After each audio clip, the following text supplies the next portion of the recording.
Hello, everyone. Today I'm going to talk about how to listen to an Alzheimer's patient. I know from experience that two of the biggest problems Alzheimer's and dementia caregivers face are how to cope and how to communicate with someone living with dementia. My name is Bob DeMarco. I'm the founder of the Alzheimer's Reading Room. Let's get to it.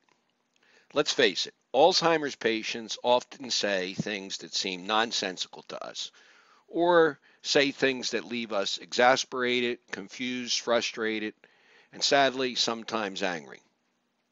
The words they say often cause us to react negatively. So here's the issue. Are you really listening to the person living with dementia, or are you immediately reacting or overreacting to their words? Once I took the giant step to the left and entered Alzheimer's world, the words my mother was saying took on new meaning to me, often new and entirely different meanings. I actually started listening to her instead of overreacting, and I found that our life improved dramatically. I want you to imagine yourself calmly leaning up against the wall and listening to your Alzheimer's patient. While leaning up against the wall, try and think about the words they are saying. What do they really mean? Pay close attention to the look on their face. The nonverbal cues can often tell you more than the words. You can also do this exercise while sitting in a comfortable chair and imagining an encounter, an episode you had, an incident, something that's already happened with your loved one. Or if you're having one single big problem, by imagining a recurrent episode in your head. Example, the dementia patient says, "I want to go home." Of course, that can mean many different things. In the case of my mother, Dottie, home meant home to South Philadelphia. At the time she was saying this, we were living in Delray Beach, Florida, and my mother had been living there since 1977. Dig this. Dottie lived in Delray Beach from 1977 to 2012. That's 35 years. So you would assume home meant our home in Delray Beach. But during the period from 2004 to 2008, when she said she wanted to go home, she wanted to go home to South Philadelphia, a place where she had not lived since 1943. I can laugh about this now, but at the time it was rather disconcerting. When my mother said, "I want to go home to South Philadelphia," or "I want to move to South Philadelphia," I often said something mean, like, "Go ahead, I'm not going. Go ahead, you can't live alone." Or I might try to explain, "You are home." Big mistake. Or I tried some other wordy explanation. And all that ended up doing is making my mother meaner, angry, and sometimes she would go in her bedroom and refuse to come out for hours. So, how was I feeling when Dottie repeatedly said, "I want to go home"? Well, most likely the same way you feel when this or something like this happens. I felt crazy, disconcerted, frustrated, and yes, sometimes angry. On the surface, what she was saying didn't make any sense to me. We were home, hence the frustration.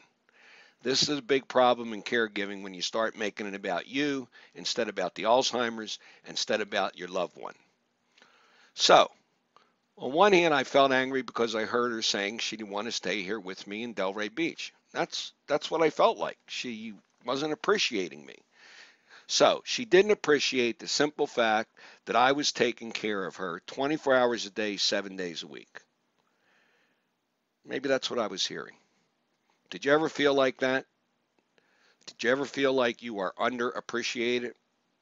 That your loved one doesn't appreciate the tremendous effort you're putting in to care for them? Well, most of us know what that feels like. So anyway, I made it to Alzheimer's world and started paying very close attention to the things my mother often repeated, like the word no. That was pretty much every day, all day long. Or, "I don't know where he goes all the time." She was always telling anybody that would listen that I went out and I wasn't around, and basically that I was up to something. It wasn't true, but she thought it was true. My mother also told me, "Get out, I don't want you here, I don't need you, I can take care of myself." I can't tell you how much that hurt until I learned to deal with it. And of course, I want to move back to South Philadelphia. Finally, as I leaned against the wall and started listening, it finally dawned on me that Dottie wasn't really saying, I want to move back to South Philadelphia. Instead, she was trying to tell me she wanted to feel safe and secure. This is a major problem in people who are living with dementia. So think about it. I can only assume Dottie felt very safe and secure when she lived with her parents in South Philadelphia. She was also very happy. I know this because she told me lots of good stories about when she was young and growing up, happy stories. So no wonder she wanted to go back to South Philadelphia. After I thought of it for a while, I thought maybe I want to go there too. Just kidding. Once I figured out how to look beyond the obvious and listen to what Dottie was saying, read between the lines, so to speak, I found that I was no longer disconcerted. I was no longer frustrated. And I didn't get angry about her words. I started doing two things. First, when Dottie said I want to go home, I simply responded, okay, we will look into it. Or maybe I said, we will have to go up there soon and look for a place.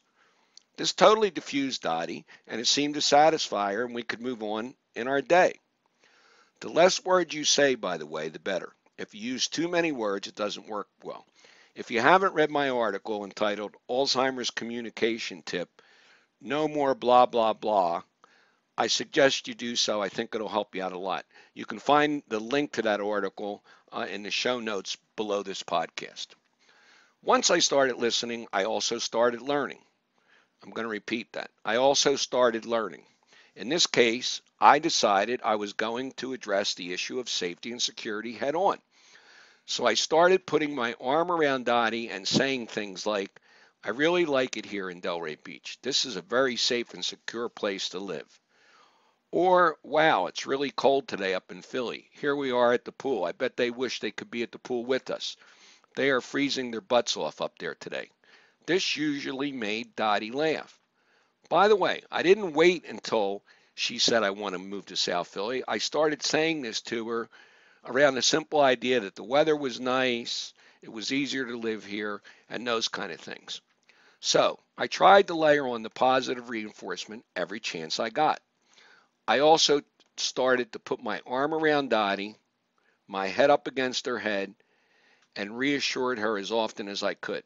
This technique changed our lives, and you can find the link to that article in the show notes below about touch. After 2008, after I started doing all these things, Dottie stopped saying, I want to go home.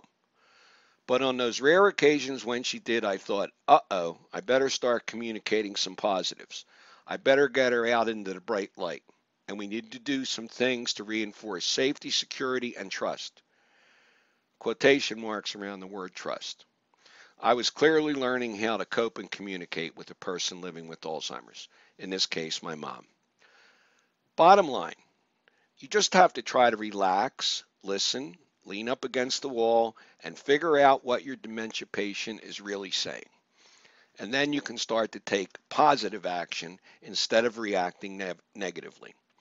Just so you know, the result of creating a safe, secure environment by frequently putting your arm around your loved one and reassuring them, by telling them it is the two of us now and that you are going to take good care of her, him, will likely create the long-term effect you are looking for.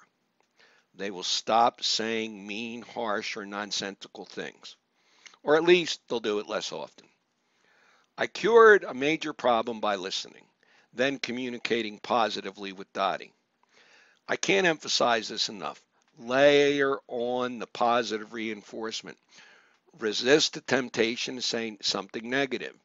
It is not well known, but a dementia patient might not remember what you said for long, but the unhappy feeling of what you said might stay with them for a longer period of time than you could think. This leads to confusion, meanness, and sometimes a very bad caregiving day. This might sound odd, but I learned that in most cases you have to meet mean, disconcerting, or hurtful behavior on the part of a dementia patient with the exact opposite kind of behavior. Let me explain this. When my mother would say, get out, I don't want you here, I can take care of myself, instead of going blah, blah, blah, blah, blah, blah, blah, and explaining to her how she couldn't live by herself and how she was going to end up in a nursing home. Instead, I would just go over, put my arm around her shoulder, put my head on her head, and say something nice and kind like, I'm going to take care of you, Mom. The less words, the better. So the lesson right here is be kind, understanding, and lovable. It works. Think about it. If I was kind, understanding, and lovable to you, wouldn't you like me better? Wouldn't you be telling people what a good person I am? You do what I am describing, and guess what is going to happen? Your loved one will stop engaging in the undesired behaviors and start acting more like you. That's right. They'll start acting more like you, kind and gentle. You have to go first, though. You have to be the leader. Imagine it. While learning to cope and communicate with the dementia patient, you have to learn, give them back the exact opposite feeling and emotion of what they are giving you when they're acting confused, mean, or angry. Give them a hug. I wrote an article about that too. You can find it in the show notes, The World's Greatest Hug. Put your arm around the shoulder. You would be amazed at how this works. And by the way, here's the best part. You'll start feeling very good about it yourself. And if you feel good, your loved one will feel good. All of what I'm describing has a cumulative effect over time and makes the entire caregiver experience better. Now, of course, you can just keep on doing the same old thing over and over with the same pitiful result. But I want you to think about this. The average caregiver takes care of their loved one for more than 8 years. The good news, you get to decide how those 8 years are going to go.